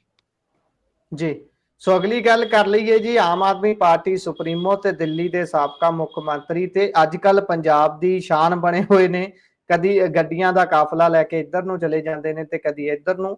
ਅਰਵਿੰਦ ਕੇਜਰੀਵਾਲ ਹੋਣਾ ਦੀ ਗੱਲ ਕਰ ਰਹੇ ਆ ਤੇ ਉਹਨਾਂ ਦੇ ਉੱਪਰ ਦਿੱਲੀ ਦੇ ਵਿੱਚ ਹੁਣ ਇੱਕ ਹੋਰ FIR ਦਰਜ ਹੋਈ ਹੈ। ਅਦਾਲਤ ਨੇ ਹੁਕਮ ਕੀਤੇ ਸੀ ਜੀ। ਇਹ ਕਿਸ ਵਿਸ਼ੇ ਦੇ ਉੱਪਰ ਹੋਈ ਹੈ ਇਹਨਾਂ ਤੇ FIR ਦਰਜ? ਪਾਇਓ ਤਾਂ ਚਾਨਣਾ ਜੀ। ਇਹ ਦੇਖੋ, ਇਹ ਆਪਾਂ ਆਪਣੇ ਬੁਲੇਟਿਨ 'ਚ ਪਹਿਲਾਂ ਵੀ ਇਸ ਦਾ ਜ਼ਿਕਰ ਕੀਤਾ ਸੀ। 11 ਮਾਰਚ ਨੂੰ ਰਾਉਜ਼ ਐਵਨਿਊ ਕੋਰਟ ਨੇ ਇਹ ਫੈਸਲਾ ਸੁਣਾਇਆ ਸੀਗਾ ਜੀ, ਜਿੱਥੇ ਕੇਜਰੀਵਾਲ ਨੇ ਦਿੱਲੀ ਦੇ ਵਿੱਚ ਵੱਡੇ ਹੋਰਡਿੰਗ ਲਾਏ ਸੀਗੇ, ਜਿਸ 'ਚ ਜਨਤਾ ਦਾ ਜਿਹੜਾ ਪੈਸਾ ਸੀਗਾ ਉਹ ਬੇਫਜ਼ੂਲੀ ਖਰਚਣ ਦੀ ਗੱਲ ਆਈ ਸੀਗੀ ਜੀ। ਉਸ ਤੇ ਇਹ ਪਟੀਸ਼ਨ ਸੀਗੀ ਤੇ 2019 'ਚ ਤਾਂ ਇਹਦੇ ਤੇ ਰੋਕ ਲਾਤੀ ਸੀ ਹਾਈ ਕੋਰਟ ਨੇ, ਸੌਰੀ ਰਾਉਜ਼ ਐਵਨਿਊ ਕੋਰਟ ਨੇ। ਤੇ ਹੁਣ ਉਹ ਫੈਸਲਾ ਦਿੱਤਾ ਜੀ ਜਦੋਂ ਸੱਤਾ ਤੋਂ ਬਾਹਰ ਗਏ ਨੇ ਤੇ ਇਹ ਕਿਹਾ ਹੈਗਾ ਕਿ ਉਹਨਾਂ ਤੇ FIR ਦਰਜ ਕੀਤੀ ਜਾਵੇ। ਉਹਨਾਂ ਨੇ ਜਿਹੜਾ ਜਨਤਾ ਦਾ ਪੈਸਾ ਹੈਗਾ ਉਹਦਾ ਗਲਤ ਇਸਤੇਮਾਲ ਕੀਤਾ ਹੈ। ਇਹ ਗੱਲ ਸਹੀ ਹੈ ਕਿ ਅੱਜ ਕੱਲ ਉਹ ਪੰਜਾਬ 'ਚ ਪਾਏ ਜਾ ਰਹੇ ਨੇ ਤੇ ਪੰਜਾਬ 'ਚ ਉਹ ਪੁੱਠੇ ਹੀ ਫੈਸਲੇ ਕਰਵਾ ਰਹੇ ਨੇ। ਜਿਵੇਂ ਕਿਸਾਨਾਂ ਵਾਲਾ ਲੈ ਲਓ ਜੀ, ਹੋਰ ਲੈ ਲਓ, ਹੋਰ ਕਈ ਸਾਰੇ ਫੈਸਲੇ ਏਦਾਂ ਦੇ ਹੈਗੇ ਆ। ਜਿਵੇਂ ਪੰਜਾਬ ਨੂੰ ਪੁਲਿਸ ਸਟੇਟ ਬਣਾਉਣ ਵਾਲੇ ਉਹ ਵਧੇ ਹੋਏ ਨੇ। ਇਹ ਵੀ ਖਾਸਾ ਮਤਲਬ ਹੈਗਾ। ਉਹ ਪਤਾ ਨਹੀਂ ਕਿਹੜੇ ਵਰਗ ਨੂੰ, ਕਿਹੜੇ ਵੋਟ ਬੈਂਕ ਨੂੰ ਟਾਰਗੇਟ ਕਰਨਾ ਚਾਹ ਰਹੇ ਨੇ ਜੀ। ਜਿਵੇਂ ਜਿਹੜਾ ਪੁਲਿਸ ਸਟੇਟ ਬਣਾਉਣਗੇ ਤਾਂ ਆਪਾਂ ਨੂੰ ਪਤਾ ਕਿ ਜਿਹੜੇ ਪੰਜਾਬ ਦੇ ਪਿੰਡ ਹੈ ਉਹ ਨਹੀਂ ਬਰਦਾਸ਼ਤ ਕਰ ਪਾਉਂਦੇ। ਇਹ ਚੀਜ਼ਾਂ ਮੈਨੂੰ ਲੱਗ ਰਿਹਾ ਕਿ ਕਿਤੇ ਨਾ ਕਿਤੇ ਇਹਨਾਂ ਨੂੰ ਦਿੱਕਤ ਕਰਨਗੀਆਂ। ਹਾਲਾਂਕਿ ਉਹ ਆਪਣੇ ਆਪ ਨੂੰ ਜ਼ਿਆਦਾ ਬੁੱਧੀਜੀਵੀ ਸਮਝਦੇ ਨੇ, ਪਰ ਦੇਖੋ ਪੰਜਾਬ ਕਿਵੇਂ ਉਹਨਾਂ ਦੇ ਬੁੱਧੀਜੀਵੀ ਬਣੇ ਦਾ ਕਿਵੇਂ ਜਵਾਬ ਦਊਗਾ। ਜੀ। ਸੋ ਵੇਖਾਂਗੇ ਬਣਦਾ ਕੀ ਹੈ। ਪਰ ਅੱਗੇ ਚੱਲੀਏ ਤਾਂ ਯਸੂ ਕਰਨ ਵਾਲੇ ਜਿਹੜੇ ਪਾਦਰੀ ਸਾਹਿਬ ਸੀ ਬਜਿੰਦਰ ਹੁਣੀ, ਆਖਿਰਕਾਰ ਹੁਣ ਉਹਨਾਂ ਦੇ ਉੱਪਰ ਦੋਸ਼ ਤੈਅ ਹੋ ਗਏ ਨੇ ਜੀ ਰੇਪ ਦੇ ਮਾਮਲੇ ਦੇ ਵਿੱਚ। ਪਾਇਓ ਤਾਂ ਇਸ ਖਬਰ ਦੇ ਉੱਪਰ ਚਾਨਣਾ। ਹਾਂਜੀ, ਇਹ ਜਿਹੜਾ ਪਾਸਟਰ ਬਜਿੰਦਰ ਸਿੰਘ ਇਹਨਾਂ ਦਾ ਨਾਂ ਹੈ ਜੀ, ਪਹਿਲਾਂ ਵੀ ਆਪਾਂ ਇਸ ਤੇ ਗੱਲ ਕਰ ਚੁੱਕੇ ਹਾਂ ਆਪਣੇ ਬੁਲੇਟਿਨ 'ਚ। ਹੈ ਤਾਂ ਇਹ ਹਰਿਆਣੇ ਦਾ, ਯਮੁਨਾਨਗਰ ਦਾ ਹੈ ਤੇ ਜੇਲ੍ਹ 'ਚ ਗਿਆ ਸੀਗਾ ਮਰਡਰ ਕੇਸ 'ਚ। ਬਾਹਰ ਨਿਕਲਿਆ ਤਾਂ ਫਿਰ ਇੱਕਦਮ ਜਿਹੜਾ ਈਸਾਈ ਧਰਮ ਦਾ ਪ੍ਰਚਾਰਕ ਬਣ ਗਿਆ ਸੀਗਾ ਤੇ ਪੰਜਾਬ 'ਚ ਜਾ ਕੇ ਇਹਨਾਂ ਨੇ ਕੰਮ ਕੀਤਾ ਹੈਗਾ ਤੇ ਉਹ ਯਿਸੂ ਕਰਵਾਉਂਦਾ ਹੈ ਤੇ ਆਪਣੇ ਚਮਤਕਾਰ ਨਾਲ ਜਿਹੜੀਆਂ ਗੰਭੀਰ ਬਿਮਾਰੀਆਂ ਹੁੰਦੀਆਂ ਨੇ ਉਹਨਾਂ ਨੂੰ ਠੀਕ ਕਰਨ ਦਾ ਦਾਅਵਾ ਕਰਦਾ ਹੈ ਜੀ। ਇਹਦੇ ਤੇ ਇਹ ਜ਼ੀਰਕਪੁਰ ਦੇ ਵਿੱਚ ਇਹ ਮਾਮਲਾ ਦਰਜ ਹੋਇਆ ਸੀ, ਮਹਿਲਾ ਦਾ ਰੇਪ ਕੇਸ ਸੀਗਾ। ਉਹਦੇ ਤੇ ਮੋਹਾਲੀ ਕੋਰਟ ਨੇ ਫੈਸਲਾ ਸੁਣਾਇਆ ਜੀ ਤੇ ਹੁਣ ਜਿਹੜੀ ਸਜ਼ਾ ਹੈਗੀ ਆ, ਸਜ਼ਾ ਦਾ ਐਲਾਨ ਹੋਣਾ 1 ਅਪ੍ਰੈਲ ਨੂੰ ਹੈ ਜੀ। 1 ਅਪ੍ਰੈਲ ਨੂੰ ਇਸ ਪਾਸਟਰ ਤੇ ਜਿਹੜੀ ਕਾਰਵਾਈ ਹੋਊਗੀ। ਤੇ ਪਹਿਲਾਂ ਵੀ ਆਪਾਂ ਗੱਲ ਕਰ ਚੁੱਕੇ ਹਾਂ ਕਿ ਇਹਦੀ ਵੀਡੀਓਜ਼ ਵੀ ਲਗਾਤਾਰ ਵਾਇਰਲ ਹੋ ਰਹੀਆਂ ਨੇ, ਕਿਵੇਂ ਕੁੱਟਮਾਰ ਕਰ ਰਿਹਾ ਮਹਿਲਾਵਾਂ ਨਾਲ ਤੇ ਆਪਣੇ ਜਿਹੜੇ ਸਮਰਥਕ ਹੈ ਉਹਨਾਂ ਨਾਲ। ਤੇ ਇਹਦੇ ਤੇ ਕਈ ਗੰਭੀਰ ਆਰੋਪ ਵੀ ਲੱਗ ਚੁੱਕੇ ਨੇ ਪਹਿਲਾਂ ਵੀ। ਤੇ ਹੁਣ ਦੇਖਦੇ ਹਾਂ ਕਿ ਪਹਿਲਾਂ ਜਿਵੇਂ ਇਹਨਾਂ ਤੇ ਮਹਿਲਾ ਨੇ ਯੋਨ ਉਤਪੀੜਨ ਦਾ ਲਾਇਆ ਸੀਗਾ, ਆਪਣਾ ਪਿੱਛਾ ਕਰਨ ਦਾ ਲਾਇਆ ਸੀਗਾ, ਹੋਰ ਚੀਜ਼ਾਂ। ਕਪੂਰਥਲਾ ਦੇ ਵਿੱਚ ਜਿਹੜਾ ਮਾਮਲਾ ਦਰਜ ਹੋਇਆ ਸੀ ਤੇ ਇਹ ਹੈ ਤਾਂ ਫਰੋਡ ਹੀ। ਦੇਖੋ ਕਦੋਂ ਤੱਕ ਬਚਦਾ ਹੈਗਾ ਕਾਨੂੰਨ ਦੀ ਨਿਗਾਹ ਤੋਂ। ਮੈਨੂੰ ਲੱਗਦਾ ਕਿ ਏਦਾਂ ਦੇ ਲੋਕ ਕੋਈ ਧਰਮ ਪ੍ਰਚਾਰਕ ਨਹੀਂ ਹੁੰਦੇ, ਕ੍ਰਿਮੀਨਲ ਹੁੰਦੇ ਨੇ, ਜੇਲ੍ਹਾਂ 'ਚ ਜਾਂਦੇ ਨੇ, ਉੱਥੇ ਪਤਾ ਨਹੀਂ ਕੀ ਸਟੇਟ ਨਾਲ, ਕੀ ਏਜੰਸੀਆਂ ਨਾਲ ਸੈਟਿੰਗ ਕਰਕੇ ਬਾਹਰ ਆਉਂਦੇ ਨੇ, ਜਿੱਥੇ ਜਿਹੜਾ ਜਿਸ ਸੁਸਾਇਟੀ 'ਚ ਬਹੁਤ ਕੁਝ ਚੱਲ ਰਿਹਾ ਹੁੰਦਾ ਹੈ, ਚਰਨਿੰਗ ਚੱਲ ਰਹੀ ਹੁੰਦੀ ਹੈ, ਉਹ ਸੁਸਾਇਟੀ ਨੂੰ ਡਿਸਟਰਬ ਕਰਨ ਪਹੁੰਚ ਜਾਂਦੇ ਨੇ। ਆਪਾਂ ਨੂੰ ਪਤਾ ਹੈ ਕਿ ਪੰਜਾਬ ਕਿਹੜੇ ਸਫ਼ਰ ਤੋਂ ਲੰਘ ਰਿਹਾ ਹੈਗਾ ਜੀ, ਕਿੰਨਾ ਉਹਦੇ 'ਚ ਉਥਲ-ਪਥਲ ਦਾ ਕਿੰਨਾ ਉਹਦੇ 'ਚ ਇਸ ਟਾਈਮ ਕਿੰਨੀ ਚੀਜ਼ਾਂ ਪੰਜਾਬ ਦੇ ਅੰਦਰ ਪਈਆਂ ਨੇ ਜੀ। ਉੱਥੇ ਇਹਨੇ ਕੰਮ ਕਰਨਾ ਸ਼ੁਰੂ ਕੀਤਾ ਤੇ ਉੱਥੇ ਲੋਕਾਂ ਨੂੰ ਭਟਕਾਉਣਾ ਸ਼ੁਰੂ ਕੀਤਾ। ਤੇ ਮੈਨੂੰ ਲੱਗਦਾ ਕਿ ਇਹ ਸੋਚੀ ਸਮਝੀ ਸਾਜ਼ਿਸ਼ ਹੈਗੀ ਆ। ਦੇਖੋ ਕਿੱਥੋਂ ਤੱਕ ਇਹਨੂੰ ਬਚਾਉਣਗੇ, ਕਿਵੇਂ ਇਹਨਾਂ ਦਾ ਹੀ ਪਿਆਦਾ ਜੀ, ਕੀ ਪਤਾ ਇਹਨੂੰ ਮਾਰਨਗੇ ਜਾਂ ਰੱਖਣਗੇ, ਇਹ ਤਾਂ ਅੱਗੇ ਹੀ ਆਪਾਂ ਨੂੰ ਪਤਾ ਲੱਗੂਗਾ। ਜੀ, ਸੋ ਵੇਖਦੇ ਹਾਂ ਬਣਦਾ ਕੀ ਹੈ। ਪਰ ਜਿਸ ਤਰੀਕੇ ਦੇ ਨਾਲ ਇਹ ਲੋਕ ਇਹ ਧਰਮ ਪ੍ਰਚਾਰ ਤਾਂ ਘੱਟ ਕਰ ਰਹੇ ਨੇ, ਆਪਣੀਆਂ ਦੁਕਾਨਾਂ ਵੱਧ ਚਲਾ ਰਹੇ ਨੇ, ਇਹ ਤਾਂ ਘਾਣ ਵੀ ਕਰ ਰਹੇ ਨੇ ਨਾਲੋਂ ਨਾਲ। ਜਿਹੜੇ ਕ੍ਰਿਸਚਨ ਭਾਈਚਾਰਾ ਹੈ ਉਹਨਾਂ ਦੇ ਨਾਲ ਸਾਡਾ ਕਿਸੇ ਕਿਸਮ ਦਾ ਵੈਰ ਵਿਰੋਧ ਨਹੀਂ ਹੈ। ਜਦੋਂ ਯਸੂ ਯਸੂ ਸ਼ਬਦ ਅਸੀਂ ਕਰਦੇ ਹਾਂ ਤਾਂ ਕਹਿ ਰਹੇ ਹਾਂ, ਤਾਂ ਉਹ ਖਾਸ ਤੌਰ ਤੇ ਇਹਨਾਂ ਦਾ ਇੱਕ ਟ੍ਰੇਡਮਾਰਕ ਬਣ ਗਿਆ, ਇਸ ਕਰਕੇ ਅਸੀਂ ਉਹ ਸ਼ਬਦ ਵਰਤ ਰਹੇ ਹਾਂ। ਉਸ ਨੂੰ ਦੂਜੇ ਤਰੀਕੇ ਨਾਲ ਨਾ ਲਿਆ ਜਾਵੇ, ਕਿਉਂਕਿ ਇਹ ਲੋਕ ਤੁਹਾਡੇ ਧਰਮ ਨੂੰ ਬਹੁਤ ਬੁਰੇ ਤਰੀਕੇ ਦੇ ਨਾਲ ਭੰਡਣ ਦਾ ਹੀ ਕੰਮ ਕਰ ਰਹੇ ਨੇ। ਹਾਲਾਂਕਿ ਉਹਦੇ ਹੱਕ 'ਚ ਬਹੁਤਾ ਕੁਝ ਨਹੀਂ ਕਰ ਰਹੇ, ਇਹ ਦੁਕਾਨਾਂ ਚਲਾ ਰਹੇ ਨੇ ਆਪਣੀਆਂ। ਸੋ ਅੱਗੇ ਚੱਲੀਏ ਜੀ। ਪਹਿਲੇ ਨੰਬਰ ਤੇ ਤਾਂ ਇਹ ਖਬਰ ਜੁੜੀ ਹੋਈ ਹੈ ਡੱਲੇਵਾਲ ਸਾਹਿਬ ਹੋਣਾ ਦੇ ਨਾਲ। ਪਹਿਲਾਂ ਤਾਂ ਮੈਂ ਖਬਰ ਤੁਹਾਨੂੰ ਦੱਸ ਦਿੰਦਾ ਕਿ ਡੱਲੇਵਾਲ ਸਾਹਿਬ ਅਤੇ ਹੋਰ ਜਿਹੜੇ ਕਿਸਾਨ ਆਗੂ ਜੇਲ੍ਹ ਦੇ ਵਿੱਚ ਰੱਖੇ ਗਏ ਸਨ, ਉਹਨਾਂ ਨੂੰ ਛੱਡ ਦਿੱਤਾ ਅੱਜ ਪੰਜਾਬ ਪੁਲਿਸ ਨੇ। ਤੇ ਇੱਕ ਝੂਠ ਬੋਲਿਆ ਅੱਜ ਬਾਹਰ ਆ ਕੇ ਪੰਜਾਬ ਪੁਲਿਸ ਨੇ ਕਿ ਡੱਲੇਵਾਲ ਸਾਹਿਬ ਨੇ ਆਪਣਾ ਜਿਹੜਾ ਮਰਨ ਵਰਤ ਰੱਖਿਆ ਹੋਇਆ ਸੀ, ਭੁੱਖ ਹੜਤਾਲ ਉਹਨਾਂ ਨੇ ਰੱਖੀ ਹੋਈ ਸੀ, ਉਹ ਛੱਡ ਦਿੱਤੀ ਹੈ। ਪਰ ਬਾਅਦ ਦੇ ਵਿੱਚ ਕੁਹਾੜਕਾ ਸਾਹਿਬ ਕਹਿੰਦੇ ਨੇ ਕਿ ਜਿਹੜੇ ਕਾਕਾ ਕੋਟਰਾ ਸਾਹਿਬ ਨੇ, ਉਹ ਕਹਿੰਦੇ ਨੇ ਕਿ ਨਹੀਂ ਭਾਈ, ਅਸੀਂ ਨਹੀਂ ਖਤਮ ਕੀਤੀ, ਇਹ ਬਹੁਤ ਝੂਠ ਬੋਲ ਰਹੇ ਨੇ। ਪਹਿਲੀ ਤਾਂ ਗੱਲ ਇਹ ਹੈ ਕਿ ਇੰਨੀ ਬੇਇਤਬਾਰੀ ਕਿਉਂ ਪੈਦਾ ਕਰ ਰਹੇ ਨੇ ਇਹ ਪੁਲਿਸ ਵਾਲੇ ਲੋਕਾਂ ਦੇ ਮਨਾਂ ਦੇ ਵਿੱਚ ਆਪਣੇ ਦੇ ਲਈ। ਤੇ ਦੂਸਰੀ ਗੱਲ, ਇਹ ਪੁਲਿਸ ਹੀ ਕਿਉਂ ਦੀਦੀ ਹੈ ਪੰਜਾਬ ਸਰਕਾਰ ਨੂੰ, ਇਸ ਤੇ ਵੀ ਜ਼ਰਾ ਤੁਸੀਂ ਪੁਨੀਆ ਜੀ ਚਾਨਣਾ ਪਾਇਓ ਕਿ ਹਰੇਕ ਕੰਮ ਨੂੰ ਪੁਲਿਸ ਹੀ ਡੀਲ ਕਰ ਸਕਦੀ ਹੈ। ਜਿਹੜੇ ਸਿਵਲ ਅਫਸਰ ਨੇ ਕੀ ਉਹ ਸਾਰੇ ਖਤਮ ਹੋ ਚੁੱਕੇ ਨੇ? ਜਿੱਥੇ ਵੀ ਜਾਣਾ ਹੈ, ਜੇਕਰ ਇਹਨਾਂ ਨੇ ਮਰਨ ਵਰਤ ਭੁੱਖ ਹੜਤਾਲ ਸ਼ੁਰੂ ਕਰ ਲਈ ਤਾਂ ਉੱਥੇ ਕੋਲ ਸਾਬਕਾ ਜਾਂ ਫਿਰ ਮੌਜੂਦਾ ਪੁਲਿਸ ਕਰਮੀ ਬੈਠੇ ਨਜ਼ਰ ਆਉਂਦੇ ਨੇ। ਜੇਕਰ ਕਿਸੇ ਨਾਲ ਗੱਲ ਕਰਨੀ ਹੈ, ਮੀਟਿੰਗ ਕੇਂਦਰ ਨਾਲ ਹੋ ਰਹੀ ਹੈ, ਉੱਥੇ ਸੀਨੀਅਰ ਪੁਲਿਸ ਅਫਸਰ ਬਰਾਬਰ ਬੈਠੇ ਹੋਏ ਨੇ, ਉਹ ਵੀ ਕੇਂਦਰ ਦੇ ਮੰਤਰੀਆਂ ਦੇ। ਇਹ ਰੁਝਾਨ ਕਿਹੋ ਜਿਹਾ ਚੱਲਦੇ ਆ? ਪੁਲਿਸ ਸਟੇਟ ਬਣਾ ਦਿੱਤਾ ਗਿਆ ਪੰਜਾਬ ਨੂੰ ਪੂਰੇ ਤਰੀਕੇ, ਪੈਰਾਂ 'ਚ ਗੋਲੀਆਂ ਮਾਰੀਆਂ ਜਾ ਰਹੀਆਂ ਨੇ। ਜੇ ਮੀਟਿੰਗ ਕਿਤੇ ਹੋਣੀ ਹੈ ਉਹਦੇ 'ਚ ਵੀ ਇਹਨਾਂ ਨੇ ਬਹਿਣਾ।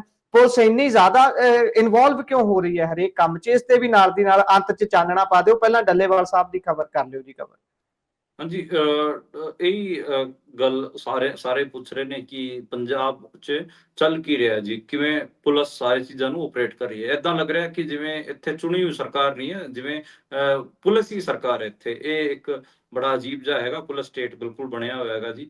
ਬਾਕੀ ਜਿਹੜੇ ਕਿਸਾਨ ਆਗੂ ਸੀਗੇ, ਮੇਨ ਜਿਹੜੇ ਬੰਦ ਸੀਗੇ, ਜਿਹੜੇ ਮੀਟਿੰਗ ਤੋਂ ਬਾਅਦ ਇਹਨਾਂ ਨੇ ਚੱਕੇ ਸੀ, 19 ਮਾਰਚ ਨੂੰ ਚੱਕੇ ਸੀਗੇ, ਉਹਨਾਂ ਨੂੰ ਛੱਡ ਦਿੱਤਾ ਗਿਆ ਹੈਗਾ ਜੀ। ਸਰਵਣ ਪੰਧੇਰ ਤੋਂ ਲੈ ਕੇ ਜਿਹੜਾ ਨਵਦੀਪ ਸੀਗਾ ਵਾਟਰ ਕੈਨ ਵਾਲਾ ਮੁੰਡਾ, ਕਾਕਾ ਕੋਟੜਾ, ਅਭਿਮਨਿਊ ਕੁਹਾੜ, ਉਹ ਸਾਰੇ ਰਿਹਾ ਕਰ ਦਿੱਤੇ ਗਏ ਹੈਗੇ। ਸੁਖਵਿੰਦਰ ਕੌਰ, ਇਹ ਸਾਰੇ ਬਾਹਰ ਆ ਗਏ ਹੈਗੇ ਆ ਜੀ। ਤੇ ਇਹਨਾਂ ਨੇ ਪ੍ਰੈਸ ਕਾਨਫਰੰਸ ਵੀ ਕੀਤੀ ਹੈ ਤੇ ਸਾਰਾ ਜਿਹੜਾ ਘਟਨਾਕ੍ਰਮ ਹੈ ਉਹ ਵੀ ਦੱਸਿਆਗਾ। ਡੱਲੇਵਾਲ ਸਾਹਿਬ ਕਹਿ ਰਹੇ ਨੇ ਕਿ ਮੈਂ ਭੁੱਖ ਹੜਤਾਲ ਤੇ ਬੈਠਾ, ਉਹ ਰਜਿੰਦਰਾ ਹਸਪਤਾਲ 'ਚ ਹੈਗੇ ਆ। ਜਿਹੜਾ ਦਿੱਲੀ ਜਿਹੜਾ ਪੰਜਾਬ ਹਰਿਆਣਾ ਹਾਈ ਕੋਰਟ ਦਾ ਪ੍ਰੈਸ਼ਰ ਸੀਗਾ, ਉਸ ਤੋਂ ਬਾਅਦ ਹੀ ਇਹ ਪੁਲਿਸ ਨੂੰ ਆਪਣੇ ਬਚਾਅ ਵਾਸਤੇ ਕਿਤੇ ਨਾ ਕਿਤੇ ਇਹ ਫੈਸਲਾ ਲੈਣਾ ਪਿਆ ਜੀ। ਹੁਣ ਦੇਖਦੇ ਹਾਂ ਅੱਗੇ ਬਣਦਾ ਕੀ ਹੈ। ਜਿਹੜੇ ਪਿੰਡਾਂ 'ਚ ਕਿਸਾਨ ਹੈਗੇ ਆ, ਉਹਨਾਂ ਨੇ ਤਾਂ ਆਪਣੇ ਫੈਸਲੇ ਕਰ ਲਏ ਨੇ ਕਿ ਕਈ ਸਾਰੇ ਥਾਵਾਂ ਤੇ ਆਪਾਂ ਨੂੰ ਦੇਖਣ ਨੂੰ ਮਿਲਿਆ ਕਿ ਪਿੰਡਾਂ 'ਚ ਇਹਨਾਂ ਨੂੰ ਵੜਨ ਨਹੀਂ ਦਿੱਤਾ ਜਾ ਰਿਹਾ। ਬਾਕੀ ਅੱਜ ਜੀ ਐਸਕੇਐਮ ਦੀ ਕਾਲ ਸੀਗੀ, ਇਸ ਜਿਹੜਾ ਧਰਨਾ ਚੁਕਵਾਇਆ ਗਿਆ, ਪੰਜਾਬ ਪੁਲਿਸ ਨੇ ਜਿਹੜਾ ਤਸ਼ੱਦਦ ਕੀਤਾ ਹੈਗਾ ਕਿਸਾਨਾਂ ਦੇ, ਉਹਦੇ ਉਲਟ ਉਹਨਾਂ ਨੇ ਕਾਲ ਦਿੱਤੀ ਹੋਈ ਸੀ। ਤੇ ਅੱਜ ਡੀਸੀ ਦਫ਼ਤਰਾਂ ਦੇ ਬਾਹਰ ਹਰੇਕ ਹੈਡ ਪੁਲਿਸ ਜਿਹੜੇ ਡਿਸਟ੍ਰਿਕਟ ਹੈਡਕੁਆਟਰ ਸੀ, ਉੱਥੇ ਧਰਨੇ ਮੁਜ਼ਾਹਰੇ ਹੋਏ ਨੇ ਜੀ। ਸਾਰੇ ਪੰਜਾਬ ਦੇ ਜ਼ਿਲ੍ਹਿਆਂ 'ਚ, ਹਰਿਆਣੇ 'ਚ ਵੀ ਸਾਰੇ ਜ਼ਿਲ੍ਹਿਆਂ 'ਚ ਅੱਜ ਆਪਾਂ ਨੂੰ ਵੱਡੇ ਪ੍ਰਦਰਸ਼ਨ ਦੇਖਣ ਨੂੰ ਮਿਲੇ ਨੇ ਐਸਕੇਐਮ ਵੱਲੋਂ। ਬਾਕੀ ਤਾਂ ਇਹ ਵੀ ਲੱਗ ਰਿਹਾ, ਇਸ ਤਾਲਮੇਲ ਕਰਦਿਆਂ ਜਿਹੜੇ ਇਹ ਧਰਨੇ ਵਾਲੇ ਸੀਗੇ, ਕਿਸਾਨ ਅੰਦੋਲਨ 2 ਵਾਲੇ ਸੀ, ਸ਼ੰਭੂ ਬਾਰਡਰ ਅਤੇ ਖਨਾਰੀ ਬਾਰਡਰ ਵਾਲੇ, ਇਹਨਾਂ ਨੇ ਵੀ ਉਹਨਾਂ ਦਾ ਸਾਥ ਦਿੱਤਾ ਜੀ ਐਸਕੇਐਮ ਵਾਲਿਆਂ ਦਾ। ਤੇ ਦੋਵੇਂ ਫੋਰਮਾਂ ਨੇ, ਐਸਕੇਐਮ ਨੇ ਵੀ ਤੇ ਐਸਕੇਐਮ ਨੋਨ ਪੋਲੀਟੀਕਲ ਕੇਐਮਐਮ, ਸਾਰਿਆਂ ਨੇ ਮਿਲ ਕੇ ਇਹ ਅੱਜ ਪਹਿਲ ਕਦਮੀ ਕੀਤੀ ਹੈ ਜੀ। ਚਲੋ ਵਧੀਆ ਗੱਲ ਹੈ, ਕੀ ਪਤਾ ਇੱਥੋਂ ਹੀ ਕੋਈ ਯੂਨਿਟੀ ਦਾ ਆਪਾਂ ਨੂੰ ਦੇਖਣ ਨੂੰ ਮਿਲ ਜਾਵੇ, ਕਿ ਕੀ ਪਤਾ ਇੱਥੋਂ ਹੀ ਕੋਈ ਯੂਨਿਟੀ ਨਿਕਲ ਜਾਵੇ। ਇਹ ਥੋੜਾ ਚੰਗਾ ਸਾਈਨ ਆਪਾਂ ਨੂੰ ਦੇਖਣ ਨੂੰ ਮਿਲੇਗਾ ਜੀ ਕਿਸਾਨ ਲਹਿਰ 'ਚ। ਜੀ, ਸੋ ਆਸ ਤਾਂ ਕੀਤੀ ਜਾ ਰਹੀ ਹੈ ਕਿ ਕਿਸਾਨ ਮੁੜ ਤੋਂ ਇੱਕ ਹੋਣ ਤੇ ਇਸ ਜੰਗ ਨੂੰ ਜਿਹੜੀ ਛਿੜੀ ਹੋਈ ਹੈ ਇਕੱਠੇ ਹੋ ਕੇ ਲੜਨ ਤਾਂ ਬਿਹਤਰ ਹੈ, ਨਹੀਂ ਤਾਂ ਉਹੀ ਕੁਝ ਹੋਣਾ ਹੈ ਜੋ ਕੁਝ 19 ਤਰੀਕ ਨੂੰ ਸ਼ੰਭੂ ਤੇ ਖਨੌਰੀ ਬਾਰਡਰ ਤੇ ਹੋਇਆ ਤੇ ਬਾਅਦ ਚ ਸੁਣਵਾਈ ਵੀ ਉਨੇ ਵੱਡੇ ਪੱਧਰ ਤੇ ਨਹੀਂ ਹੋਈ। ਸੋ ਐਸਜੀਪੀਸੀ ਦਾ ਅੱਜ ਬਜਟ ਪੇਸ਼ ਹੋ ਗਿਆ ਜੀ 1386 ਕਰੋੜ ਰੁਪਏ ਦਾ। ਇਸ ਤੇ ਜ਼ਰਾ ਪਾ ਦਿਓ ਚਾਨਣਾ। 110 ਕਰੋੜ ਰੁਪਈਆ ਰਿਜ਼ਰਵ ਰੱਖਿਆ ਗਿਆ ਹੈ ਧਰਮ ਪ੍ਰਚਾਰ ਦੇ ਲਈ। ਹਾਂਜੀ, ਪਿਛਲੇ ਵਾਰ ਜੇ ਪਿਛਲੇ ਸਾਲ ਦੀ ਆਪਾਂ ਗੱਲ ਕਰੀਏ ਤਾਂ 1260 ਕਰੋੜ ਰੁਪਇਆ ਸੀਗਾ, ਤੇ ਇਸ ਵਾਰ ਤੁਸੀਂ ਹਿਸਾਬ ਲਾਓਗੇ ਤਾਂ ਮੋਟਾ 125 ਕਰੋੜ ਦੇ ਨੇੜੇ ਤੇੜੇ ਆਪਾਂ ਨੂੰ ਬਜਟ ਤੇ ਵਾਧਾ ਦਿਖ ਰਿਹਾਗਾ ਜੀ। 1386 ਕਰੋੜ ਰੁਪਇਆ ਇਸ ਵਾਰ ਬਜਟ 'ਚ ਰੱਖਿਆ ਗਿਆ ਹੈਗਾ। ਹਾਲਾਂਕਿ ਅੱਜ ਜਿਹੜੇ ਐਸਜੀਪੀਸੀ ਦਾ ਜਿਹੜਾ ਮੇਨ ਦਫ਼ਤਰ ਹੈ ਉਹਦੇ ਬਾਹਰ ਧਰਨਾ ਪ੍ਰਦਰਸ਼ਨ ਵੀ ਹੋਇਆ। ਜਿਹੜੇ ਦਮਦਮੀ ਟਕਸਾਲ ਦੇ ਬਾਬਾ ਹੈਗੇ ਹਰਨਾਮ ਸਿੰਘ ਧੁੰਮਾ, ਉਹਨਾਂ ਨੇ ਨਿਹੰਗ ਸਿੰਘ ਜਥੇਬੰਦੀਆਂ ਦੇ ਨਾਲ ਐਸਜੀਪੀਸੀ ਦਾ ਘਿਰਾਓ ਵੀ ਕੀਤਾ। ਇਹ ਵੀ ਆਪਾਂ ਨੂੰ ਦੇਖਣ ਨੂੰ ਮਿਲਿਆ ਜੀ। ਬਾਕੀ ਐਸਜੀਪੀਸੀ ਨੇ ਜਿਸ ਤਰੀਕੇ ਨਾਲ ਜਥੇਦਾਰਾਂ ਦੀ ਨਿਯੁਕਤੀਆਂ ਕੀਤੀਆਂ ਹੈਗੀਆਂ ਇਹ ਹਟਾਏ ਨੇ, ਉਸ ਤੋਂ ਹੀ ਕਿਤੇ ਨਾ ਕਿਤੇ ਇਹ ਸਾਰਾ ਦੇਖਿਆਗਾ ਕਿ ਉਹ ਦੇਖਿਆ ਗਿਆ ਕਿ ਉਸੇ ਨਾਲ ਜੋੜ ਕੇ ਹੀ ਇਹਦੀ ਇੰਟਰਪ੍ਰੀਟੇਸ਼ਨ ਹੋਈ ਹੈ ਕਿ ਇਸੇ ਕਰਕੇ ਇਹਨਾਂ ਨੇ ਲਾਇਆ ਸੀਗਾ। ਇਹੀ ਹੈਗਾ ਜੀ ਹਰਮਿੰਦਰ ਸਾਹਿਬ ਤੋਂ ਖਬਰ। ਬਾਕੀ ਧਾਰਮਿਕ ਪ੍ਰਚਾਰ ਵਾਸਤੇ ਤੁਸੀਂ ਦੱਸ ਹੀ ਦਿੱਤਾ 110 ਕਰੋੜ ਰੁਪਇਆ ਦੇਣ ਦੀ ਗੱਲ ਆਈ ਹੈ, ਤੇ ਜਿਹੜਾ ਐਜੂਕੇਸ਼ਨਲ ਇੰਸਟੀਚਿਊਟ ਨੇ ਉਹਨਾਂ ਵਾਸਤੇ 55 ਕਰੋੜ ਰੁਪਏ 55.80 ਕਰੋੜ ਰੁਪਏ ਦਿੱਤੇ ਗਏ ਹੈਗੇ ਆ। ਸੋ ਜਿਹੜੀ ਸਵਾਸਥ ਸੇਵਾਵਾਂ ਨੇ ਉਹਨਾਂ ਵਾਸਤੇ 5.5 ਕਰੋੜ ਯਾਨੀ ਕਿ 5.5 ਕਰੋੜ ਦੇ ਨੇੜੇ ਤੇੜੇ ਪੈਸਾ ਦਿੱਤਾ ਗਿਆ ਹੈਗਾ। ਤੇ ਖੇਡਾਂ ਵਾਸਤੇ 3 ਕਰੋੜ ਦਾ ਬਜਟ ਇਹਨਾਂ ਨੇ ਅੱਜ ਕੀਤਾ ਹੈ। ਸੋਸ਼ਲ ਵੈਲਫੇਅਰ ਵਾਸਤੇ 3.2 ਯਾਨੀ ਕਿ 3 ਕਰੋੜ 20 ਲੱਖ ਰੁਪਈਆ। ਇਹ ਮੋਟਾ ਹੈਗਾ ਜੀ। ਬਾਕੀ ਅੱਜ ਇਹ ਵੀ ਸੁਣਨ ਚ ਆਇਆ ਆਪਾਂ ਨੇ ਕਿ ਜਿਹੜੇ ਐਸਜੀਪੀਸੀ ਮੈਂਬਰ ਹੈਗੇ ਬੀਬੀ ਕਿਰਨਜੀਤ ਕੌਰ, ਉਹਨਾਂ ਨੇ ਇੱਕ ਮਤਾ ਰੱਖਿਆ ਸੀਗਾ ਜਥੇਦਾਰਾਂ ਦੇ ਹੱਕ 'ਚ, ਪਰ ਉਹ ਉਹਨਾਂ ਨੂੰ ਮਤਾ ਰੱਖਣ ਤੋਂ ਰੋਕ ਦਿੱਤਾ ਗਿਆ। ਉਸ ਤੋਂ ਬਾਅਦ ਹੀ ਵਾਕਆਊਟ ਵੀ ਜਿਹੜਾ ਇਹ ਪੂਰਾ ਸੈਸ਼ਨ ਚੱਲ ਰਿਹਾ ਸੀ ਉਹਦੇ 'ਚ ਹੰਗਾਮਾ ਵੀ ਹੋਇਆ। ਤੇ ਹੰਗਾਮੇ ਦੇ ਵਿੱਚ ਬੀਬੀ ਕਰਨਜੀਤ ਕੌਰ, ਬੀਬੀ ਜਗੀਰ ਕੌਰ, ਹੋਰ ਵੀ ਕਈ ਜਿਹੜੇ ਐਸਜੀਪੀਸੀ ਮੈਂਬਰ ਸੀਗੇ ਉਹਨਾਂ ਨੇ ਅੱਜ ਵਾਕਆਊਟ ਕੀਤਾ ਜੀ। ਇਹ ਮੋਟਾ ਅੱਜ ਇਹ ਘਟਨਾਕ੍ਰਮ ਰਿਹਾ ਜੀ। ਜੀ, ਉਧਰ ਵਿਧਾਨ ਸਭਾ ਦੇ ਵਿੱਚ ਵੀ ਇਹ ਮੁੱਦਾ ਉੱਠਿਆ ਜਥੇਦਾਰ ਸਾਹਿਬ ਨੂੰ ਹਟਾਉਣ ਦਾ, ਤੇ ਫਿਰ ਅੱਜ ਅਨਿਸ਼ਚਿਤ ਕਾਲ ਦੇ ਲਈ ਚੱਕ ਵੀ ਦਿੱਤਾ ਗਿਆ ਜੀ। ਵਿਧਾਨ ਸਭਾ ਦਾ ਸੈਸ਼ਨ ਸਮਾਪਤ ਵੀ ਹੋ ਗਿਆ। ਹਾਂਜੀ, ਬਹੁਤ ਛੋਟਾ ਸੈਸ਼ਨ ਸੀਗਾ। ਪੰਜਾਬ ਵਾਲਿਆਂ ਨੂੰ ਇਹਦੇ ਤੇ ਸੋਚਣਾ ਚਾਹੀਦਾ। ਤੇ ਕੱਲ ਤੋਂ ਹੀ ਮੈਂ ਤਾਂ ਕੱਲ ਇੱਕ ਗੱਲ ਕਰਨਾ ਭੁੱਲ ਗਿਆ ਸੀਗਾ ਜੀ। ਇਹ ਭਗਵੰਤ ਮਾਨ ਸਾਹਿਬ ਹੈਗੇ, ਉਹਨਾਂ ਨੇ ਕਿਹਾ ਕਿ ਨਹਿਰੂ ਦਾ ਜਿਹੜਾ ਉਹ ਸੀਗਾ ਭਾਰਤ ਰਤਨ, ਉਹ ਵਾਪਸ ਲੈ ਕੇ ਭਗਤ ਸਿੰਘ ਨੂੰ ਦੇ ਦਿਓ। ਪਹਿਲੀ ਗੱਲ ਤਾਂ ਕੋਈ ਭਾਰਤ ਰਤਨ ਏਦਾਂ ਦਾ ਨਹੀਂ ਹੈ ਕਿ ਸਿਰਫ ਇੱਕ ਕੋਲ ਹੀ ਰਹੂਗਾ ਜੀ, ਇੱਕ ਤੋਂ ਲੈ ਕੇ ਖੋ ਕੇ ਦੂਜੇ ਨੂੰ ਦੇਣਾ ਹੈ। ਜੇ ਭਗਤ ਸਿੰਘ ਨੂੰ ਦੇਣਾ ਤਾਂ ਭਗਤ ਸਿੰਘ ਨੂੰ ਵੀ ਅੜ ਤੋਂ ਦਿੱਤਾ ਜਾ ਸਕਦਾ ਹੈ। ਕਿਸੇ ਦਾ ਖੋਣ ਦੀ ਕੀ ਲੋੜ ਹੈ, ਪਹਿਲੀ ਗੱਲ ਤਾਂ ਇਹ। ਹਾਲਾਂਕਿ ਜਿਹੜੀ ਇਹ ਆਰਐਸਐਸ ਦੀ ਲਾਈਨ ਰਹੀ ਹੈ ਨਹਿਰੂ ਦੇ ਉਲਟ, ਆਪਾਂ ਨੂੰ ਪਤਾ ਇਸ ਟਾਈਮ ਪੂਰਾ ਆਰਐਸਐਸ ਲੱਗਿਆ ਹੋਇਆ ਹੈ। ਤੇ ਉਹੀ ਜਿਹੜਾ ਸ਼ਹਿਰੀ ਵੋਟ ਬੈਂਕ ਹੈ, ਹਿੰਦੂ ਵੋਟ ਬੈਂਕ, ਉਸੇ ਤੇ ਹੀ ਨਜ਼ਰ ਜਿੱਥੇ ਬੀਜੇਪੀ ਖੇਡਣ ਦੀ ਕੋਸ਼ਿਸ਼ ਕਰ ਰਹੀ ਹੈ, ਉਸੇ ਤੇ ਹੀ ਆਮ ਆਦਮੀ ਪਾਰਟੀ ਭਗਵੰਤ ਮਾਨ ਖੇਡਣ ਦੀ ਕੋਸ਼ਿਸ਼ ਕਰ ਰਹੇ ਨੇ। ਇਸੇ ਕਰਕੇ ਇਸੇ ਕਿਸਮ ਦੀ ਜਿਹੜੇ ਨੁਕਤੇ ਨੇ ਉਹ ਲੈ ਕੇ ਆ ਰਹੇ ਨੇ।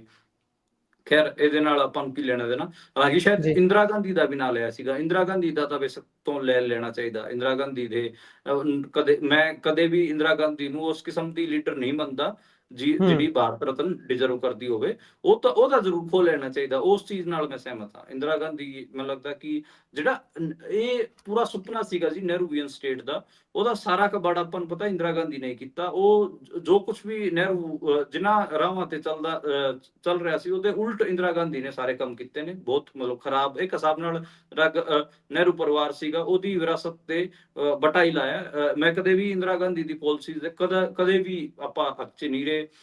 ਈਵਨ ਜਿਹੜੇ ਉਸ ਟਾਈਮ ਵੀ ਜਰਨਲਿਸਟ ਹੁੰਦੇ ਸੀਗੇ ਜਾਂ ਫਿਰ ਇੰਟਰਨੈਸ਼ਨਲੀ ਜੋ ਕਵਰੇਜ ਹੁੰਦੀ ਸੀਗੀ ਐਮਰਜੈਂਸੀ ਵੇਲੇ ਜਾਂ ਫਿਰ ਹੋਰ ਕੋਈ ਫੈਸਲੇ ਲੈਂਦੀ ਸੀ ਇੰਦਰਾ ਗਾਂਧੀ, ਉਹਦੇ ਵੀ ਇਹ ਲਿਖਿਆ ਜਾਂਦਾ ਸੀਗਾ ਕਿ ਨਹਿਰੂਜ਼ ਡਾਟਰ ਡਿਡ ਦਿਸ ਜੀ।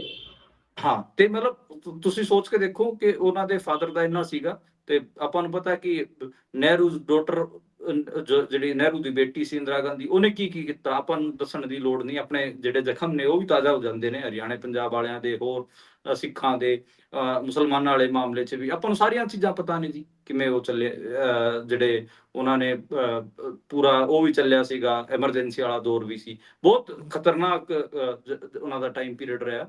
ਤੇ ਇਸ ਕਰਕੇ ਕੋਈ ਗੱਲ ਕਰਨ ਦੀ ਤਾਂ ਲੋੜ ਨਹੀਂ। ਹਾਂ, ਉਹਨਾਂ ਦਾ ਜੇ ਖੋਇਆ ਜਾਵੇ ਤਾਂ ਖੋਲਿਆ ਜਾਵੇ, ਉਹ ਇੱਕ ਗੱਲ ਨਾਲ ਮੈਂ ਮਤਲਬ ਸਹਿਮਤ ਹਾਂ।